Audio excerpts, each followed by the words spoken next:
Okay, buckle up folks. Today on the Mysteria Archive, we're delving deep into the mudfloods and what's hidden beneath our feet. Get ready for a wild ride. What if the cities we live in weren't built from the ground up, but dug out of something much older? What if the grand cathedrals, ornate train stations and towering government buildings weren't made by us, but were already here and someone buried them? This is the Mudflood Theory, a belief that entire civilizations, technologies, even timelines have been deliberately buried, both literally and historically. Because if history is written by the victors, what did they choose to bury beneath our cities? Mudfloods, buried cities, missing technology, and lost timelines. So how much of what we see around us each day isn't what it appears to be? Let's dig in. What is the Mudflood Theory? Let's start at the beginning. The Mudflood Theory claims that somewhere between 200 and 300 years ago, a global cataclysm took place. One so massive it buried cities in mud, erasing knowledge, technology, and entire civilizations from memory. But, unlike most natural disasters, the mudflood didn't leave behind a trail of recovery and rebuilding. Instead, it left confusion. Across the world, you'll find buildings with windows below street level, half-buried doors, and basements that clearly weren't meant to be underground. Architectural anomalies make no sense unless you believe the buildings were already there and something covered them. Skeptics scoff, of course, but believers point to patterns across continents, patterns that are too consistent to be coincidence. And here's where things get wild. This isn't just a fringe internet theory anymore. It's gaining traction in alternative history circles, where people are beginning to ask, if these buildings were buried, what else might have been? Okay, so look, I know what you're thinking. Wait, are we really saying buildings got buried by some giant wave of mud and nobody talked about it? Yes, that is exactly what we're saying. And somehow it's not as crazy as it sounds, because once you notice those basement windows at street level or the doors that lead into walls of dirt, you can't unsee it. And hey, if this is all a giant misunderstanding, why are the same architectural quirks showing up on completely different continents? London, Moscow, New York, Melbourne, all showing the same clues. Coincidence or evidence of something deeper? Let's dig further, pun fully intended. Tartaria and the empire that was erased. To understand the Mudflood Theory, we need to talk about a civilization that doesn't exist. At least, not according to mainstream history. It's called Tartaria, an alleged global empire said to have spanned across Eurasia, parts of North America and beyond. Advanced, harmonious and highly technological, Tartaria is believed by some to have possessed free energy, masterful architecture and knowledge we've long forgotten. So, what happened to it? Supporters of the theory believe Tartaria was destroyed during a massive reset, wiped out not just by mud, but by intentional historical erasure. According to this view, the mudflood wasn't just a natural disaster, it was a cover-up. A literal burying of the old world to make room for the new.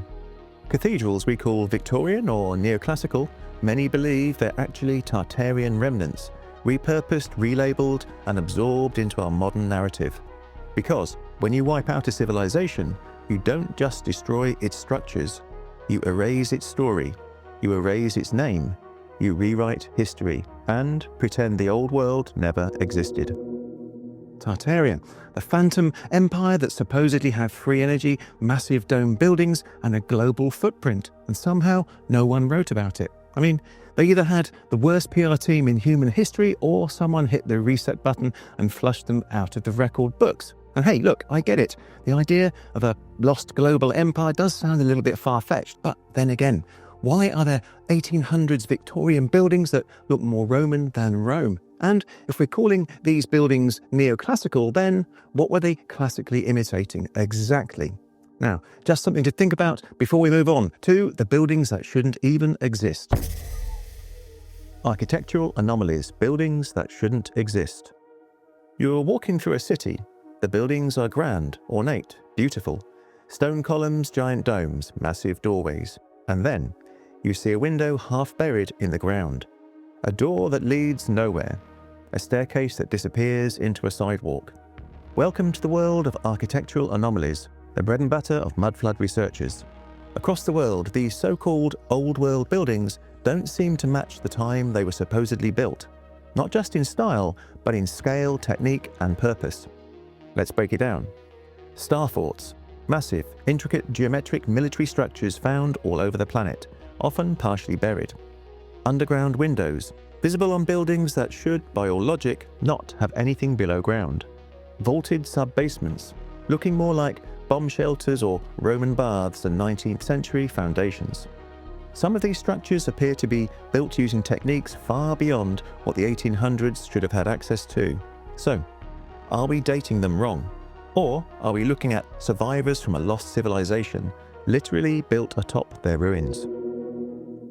Okay, real talk. Can we all agree that some Victorian buildings look like they were designed by gods with laser levels? I mean, come on. Those are supposed to be built in the days of candlelight and horse-drawn carts, yet they have 200-foot ceilings, perfect symmetry, and domes that modern architects can't replicate. Meanwhile, I can't even put together an IKEA furniture without swearing at it for an hour. And what about star forts? They are everywhere, from Italy to India to Florida. Who even taught 1700s general sacred geometry? Now, if we're misinterpreting these structures, then what else have we misunderstood about our history? Now, stay tuned, because what comes next might change how you see every city you've ever stepped in. The Phantom Builders. Who constructed these cities? Let's talk about construction. Mainstream history tells us that the 1800s were a time of steam engines, horse-drawn carts, and top hats. A world before power tools, before high-speed cranes, before reinforced concrete. So, how do we explain this? Massive stone cathedrals with precision-cut blocks, steel-beamed train stations built faster than modern projects, and cities like Chicago being rebuilt from the ground up in just a few years after the Great Fire of 1871. And then there's the World Fairs. Giant temporary buildings, dozens of them, complete with domes, colonnades, fountains and towers, allegedly thrown up in less than 2 years. Then demolished, as if they were never supposed to be studied too closely. And let's not forget St. Petersburg, a city said to be founded in the early 1700s. Built on swampland, yet it boasts palaces and infrastructure far more advanced than its time. So, who built them? Or better yet, were they ever built at all? Or were they unearthed, cleaned up, and claimed? Okay, look, I've tried building an IKEA bookshelf. It took 4 hours and cost me my sanity. So, when they tell me that teams of guys in suspenders and bowler hats built the entire Chicago's World Fair in 2 years and then tore it down right after, yeah, I've got some questions. I mean, either these 19th century folks were superhuman, or they were just redecorating something that was already there. And if these buildings were part of some forgotten world, then maybe history isn't something we've built. Maybe we've just been renovating a civilization we didn't create. On that note, let's talk about what might have buried all this stuff in the first place. Was there a global catalysm, the mudflood as a worldwide event? The Mudflood Theory suggests this wasn't local. It wasn't just one city, one building, or one civilization. It was global. And when you look for it, the signs are everywhere. Across Europe, Asia, the Americas, you find entire floors buried, cities built atop older cities, and identical patterns of destruction. There are stories of liquefaction events where the ground itself turned to liquid, swallowing entire buildings in moments. There are maps from the 15th to the 18th centuries showing landmasses that no longer exist, like California as an island, or the strange ghost continent of Terra Australis. And then there's the weather. In the 1800s, global weather anomalies were so extreme they led to food shortages, mysterious famines, and unexplained climate events, including the year without a summer in 1816, following the eruption of Mount Tambora. But some researchers argue there were other forces at play: unexplained floods, mudslides, and entire towns disappearing under earth. Could it be that the ancient myth of the Great Flood wasn't just symbolic, but a collective memory of a worldwide reset event? Alright, so let's get this straight. We've got buried cities, missing land masses, and a world that basically got hit with a geological alt-control delete. Oh, and meanwhile, people were freezing in summer, the sky was full of ash, and volcanoes were popping off like fireworks. But sure, let's just blame it on bad weather.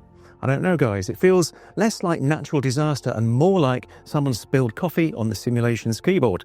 And if that flood was a global event, maybe it wasn't even meant to destroy history. Maybe it was meant to bury it. Which leads us to the question no one really wants to ask. Who's been hiding all of this? The cover-up. Who's hiding the past? If this is all true, if there really was a civilization buried by mud, erased from memory, and replaced by a rewritten history, then someone must have covered it up. But who? Believers point to a familiar cast of characters. Academic gatekeepers rewriting the past to fit an official timeline. Elite families and secret societies inheriting the old world's tech and burying the knowledge. Even the rise of new religions and empires, which suspiciously coincide with massive historical resets. And then there's this idea called the reset. Not just a disaster, but a deliberate reboot of civilization. A clearing of the board, a rewriting of memory. A new narrative inserted over the bones of the old. Why? Control, power, ownership over the future by editing the past.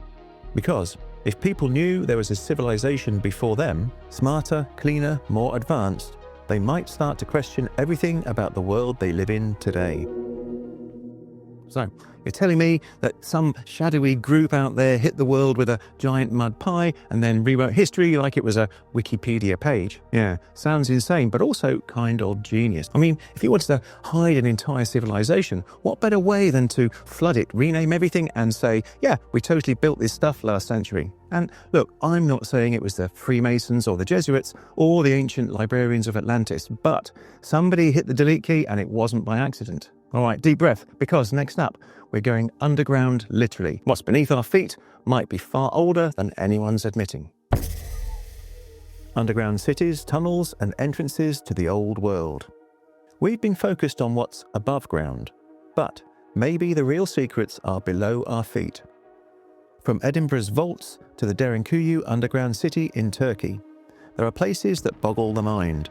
Massive complexes carved into rock, going multiple levels deep, complete with ventilation systems, wells, and even schools. But here's where it gets weird. Why do so many major cities have sealed-off subway levels, bricked-up tunnel systems, and forgotten basements that weren't meant to be basements? Why do state buildings, train stations, and cathedrals all seem to have hidden lower levels, often built in ways that don't match the rest of the architecture? And why are so many of these places off-limits to the public? Could these be entrances to a pre-reset world, remnants of an older civilization buried by time, mud, or design? So, you're telling me there's a whole city under the city, and we just don't talk about it. Like, hey Dave, don't mind the sealed iron door in the train tunnel, it's just history. I mean, sure, maybe some of these are abandoned infrastructure, but why are they always hidden, walled off, or conveniently labelled as unsafe or classified? I don't know, but next time I see a basement closed sign at a museum, I might just accidentally trip down the stairs, because if there's an old world under there, I kind of want to see what they were hiding. Glimpses of lost technology. Let's shift gears, because this isn't just about architecture and buried cities. It's also about what we may have lost, or rather had taken from us. Some believe the mudflood and the erasure of Tartaria didn't just bury buildings, it buried technology, the kind we're only now beginning to rediscover. Take a look at old buildings from the 1800s and earlier. Notice anything strange? Spires, domes, metal-tipped towers, all positioned in ways that seem deliberate. Some researchers believe these weren't decorative.